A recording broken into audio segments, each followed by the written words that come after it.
Hello student, DElEd second semester. आज का आपका विषय है शिक्षा एवं मूल्य। मूल्य शिक्षा।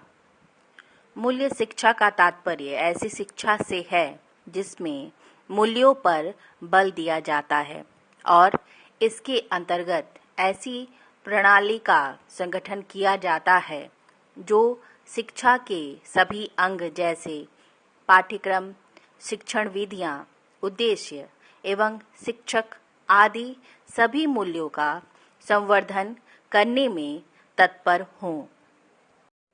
मूल्य शिक्षा की विशेषताएं। पहला है, मूल्य शिक्षा से छात्रों में सहयोग, समानता, साहस, प्रेम एवं करुणा, बंधुत्व, श्रम, गरिमा, वैज्ञानिक दृष्टिकोण, विभेदीकरण करने की क्षमता आदि गुणों का विकास होता है। दूसरा, मूल्य शिक्षा छात्रों को एक उत्तरदायी नागरिक बनने के लिए प्रशिक्षित करती है। तीसरा, मूल्यों के संबंध में तीसरा तथ्य यह है कि ये समाज द्वारा स्वीकृत होते हैं। चौथा पॉइंट है, मूल्य व्यक्ति के व्यवहार को नियंत्रित एवं दिशा निर्देशित करते हैं। पांचवा है, मूल्य अलग अलग समाजों में अलग अलग होते हैं, अतः मूल्यों से ही उनकी पहचान होती है। छठवां पॉइंट है, मूल्यों को मनुष्य सामाजिक क्रियाओं में भाग लेते हुए सीखते एवं धारण करते हैं। मूल्यपरक शिक्षा के सिद्धांत।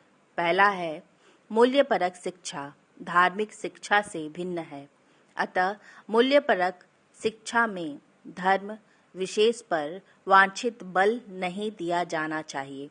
दूसरा, इसको स्वतंत्र विषय के रूप में पाठ्यक्रम में स्थान नहीं दिया जाना चाहिए, बल्कि विभिन्न विषयों में इसके लिए मूल्यों को समाहित किया जाए। तीसरा, संविधान में निर्देशित मूल्य एवं सामाजिक उत्तरदायित्व मूल्यपरक शिक्षा के केंद्र बिंदु होने चाहिए। चौथा, मूल्यपरक शिक्षा को समाज की आर्थिक सामाजिक व्यवस्था के संदर्भ में क्रियान्वित किया जाए। पांचवा है, मूल्यपरक शिक्षा का आधार घर, विद्यालय, आदर्श वातावरण तथा शिक्षा होनी चाहिए। मूल्य आधारित शिक्षा की आवश्यकता। पहला है, नैतिक गुणों का विकास। दूसरा, सकारात्मक सामाजिक प्रवृत्तियों का विकास। तीसरा, समग्र विकास। चौथा, मानवीकरण प्रभाव। पांचवा पॉइंट है, लोकतांत्रिक गुणों का विकास। छठवा है, भौतिकवादी प्रवृत्तियों का विरोध। और सातवां पॉइंट है, सहयोग व सहानुभूति विकसित करती हैं। मूल्यों के विकास में परिवार की भूमिका। पहला, बालकों में मूल्यों का विकास करने के लिए माता पिता को परिवार का वातावरण मूल्योन्मुख बनाना चाहिए। दूसरा, माता पिता के द्वारा बालकों को मूल्यों पर आधारित कथानक या कहानियां पढ़ने तथा सुनने का अवसर प्रदान करना चाहिए। और तीसरा पॉइंट है, बालकों द्वारा मूल्योन्मुख व्यवहार का प्रदर्शन करने पर उन्हें उपयुक्त पुरस्कार दिए जाने चाहिए। मूल्यों के विकास में समाज की भूमिका। मनुष्य ने समाज रूपी संगठन का निर्माण इतिहास में किया है। इस संगठन में कार्य को सीमित रखा गया है। इस संगठन में जहां एक ओर कुछ कार्यों को करने की पूर्ण स्वतंत्रता व स्वच्छंदता है, वहीं दूसरी ओर कुछ कार्यों में कार्यान्वयन पर निषेध भी है।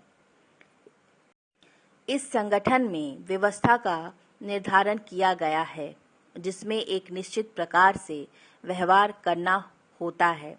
इस व्यवहार में जो संबंध पाया जाता है उसे समाज कहते हैं। मानव का समाज उसके मूल्यों, आदर्शों, परंपराओं, मानकों, क्रियाओं को आने वाली पीढ़ी को स्थानांतरित करता है। मूल्यों के विकास में विद्यालय की भूमिका। पहला है, पाठ्य पुस्तकों में नैतिक शिक्षा से संबंधित कहानियों को सम्मिलित किया जाना चाहिए। दूसरा, राष्ट्रीय सेवा योजना एनएसएस जैसी संस्थाओं के माध्यम से विभिन्न प्रकार की क्रियाओं का आयोजन किया जाना चाहिए। और तीसरा पॉइंट है, नैतिकता या मूल्य शिक्षा पर भाषणों आदि के लिए विशिष्ट व्यक्तियों को आमंत्रित किया जाना चाहिए।